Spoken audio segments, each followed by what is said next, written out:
Pinagbawalan na ng LTFRB mga UV Express na dumaan sa EDSA. Alinsunod dyan sa memo circular na inilabas ng LTFRB noong nakarang linggo.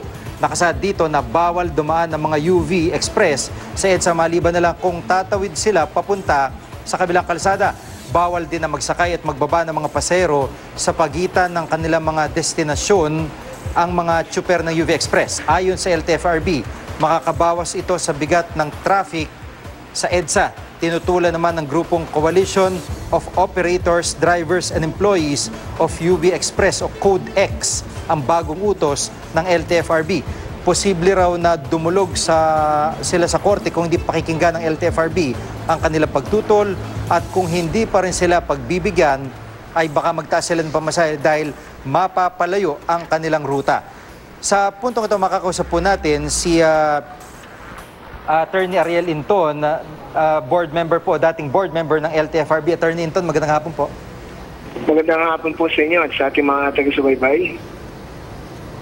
Apa, Attorney, dito po sa nangyari nga, yung pagbabawal sa mga UV Express. So, paano ho ang mangyayari ngayon na may banta sila ng pagtataas sa pamasahe at yung isa ay naisila dalhin sa korte itong issue na ito po? Sa LTFRB po, nandiyan pa po tayo sa ahensya bago po tayo nag-resign at iba na po ang humalili sa atin. Ang rason po dyan ay mabawasan nga po ng volume ng sasakyan ang EDSA. Kaya po ang pagbabawal ay EDSA lang. Pero pwede naman po, since ang UV Express ay point-to-point, maaaring gumamit ng mga alternatibong daan. Pero sa nangyari po kanina na nagkaroon po ng, admittedly, from the outside looking inside, nakita po na nagkaroon ng kalituhan, yung ibang UV Express driver, ang naging rason nila ay ibinaba yung mga pasahero sa bago mag-EDSA dahil sinabi nila, bawal na sa EDSA, nagkaroon ng mga kalituhan. Siguro marahil ay mas maganda rin na pag-usapan, i-revisit yung memorandum circular para maisaayos po ito. Kesa naman po na magkaroon po ng pagtulog pa kagad sa husgado, sana nga po ay magkaroon po ng pag-uusap po muli ang LTFRB at ito po mga stakeholders, mga UV Express operator at driver. Apo, doon po ba sa panahon ninyo ay doon nasimulan itong kumbaga pagdadraft po ng memo na ito para pagbawalan sila at ano yung naging consideration? Bakit hindi po, parang biglang-bigla? Nagkaroon ba ng dialogue o hearing tungkol po sa usapin na ito? Nung pong nakaraan hindi naman po napag-usapan yung pagbabawal ng UVX sa EDSA.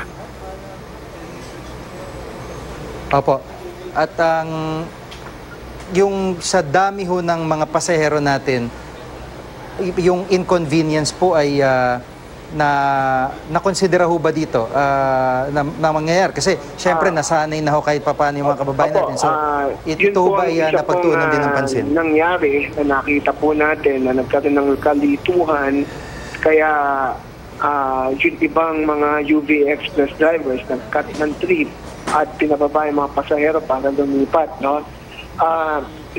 Ngayon na nakita po natin to na nagkaroon po ng inconvenience sa mga pasahero, meron din po mga usapan na baka tumaas yung pamasahe dahil baka mas lumawig o mas yung distansya na itatakbo ng biyahe lalong lumayo at itaas yung pamasahe. So itong mga to, siguro ito yung rason para bumalik ulit at magkaroon ng bagong pag-uusap para po may ayos po to kesa po magkaroon po ng inconvenience yung mga pasahero natin. Kasi sa atin po, nandiyan po tayo sa LTFRB, pangunahin po natin tinitingnan yun sa mga pasahero. Kaya ngayon, nakita po natin yung effect sa pasahero. Marahil panahon na, at ngayon pa lang, dapat pag-usapan po para po ma-revisit yung memorandum circular. Apo, so bilang panghuli ho, at bilang dating board member ng LTFRB, ano po ang nais yung imungkahi para ho kumbaga magkaroon ng linaw din tong usaping ito po? Opo, sige, first na mungkahi po natin, dahil yan po ay kautusan, sundin po muna natin, no? Sundin po natin muna, pero yun nga, sa pagsunod, kung meron pong ika nga nais na baguhin at yun nga hindi, kumbaga yung mga epekto, yun pwedeng idunog na po sa lalong madaling panahon sa pamunuan ng LTFRB. Pero sa ngayon po, dahil may kautusan na ganito, sundin na po natin muna, no? Para sa ganon ay hindi magkaroon po ng kagawuluhan sa lansangan. Apo. At sana nga po... Maraming salamat po sa pagkakataon si Attorney Ariel Linton, dating board member ng LTFRB.